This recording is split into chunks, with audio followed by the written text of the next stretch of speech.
In this video, I will gonna guide you how you can make a 3D product model on Shopify. Now, doing so is a very complex process, so you need to make sure to keep that in mind. Now, 3D models usually made by 3D modeling softwares like Blender, Maya, ZBrush, or Photoshop. If you have any expertise or if you have hired a specific person for that purpose, have to make sure that it's a high quality, which are the certain standards of Shopify. As you can see, if your model meets those standards, then the merchant receive a high quality versatile model that can be used for many different experience, including augmented reality or virtual reality, product rendering, and marketing. If the model doesn't meet the standards, then the merchant is likely to reject the model. The other way is if you don't want to hire anyone and you want to do this by yourself,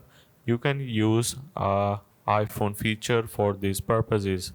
So if you have a iPhone Pro model or Pro Max model, make sure that you have a iOS 17 or the latest version of it. You can simply head over to the Shopify application in your mobile, and then you just need to click on the product section, and then you need to simply select an existing product, or you can touch plus icon to add a new product. Then you just need to select add media and then click on the 3D scanner. Once you do so, you just need to scan your particular product.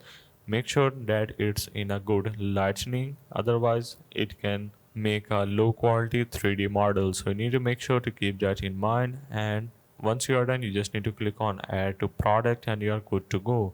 iPhone use lidar sensor that enables you to make your own 3D model without hiring anyone, but make sure that it is in the good lighting conditions.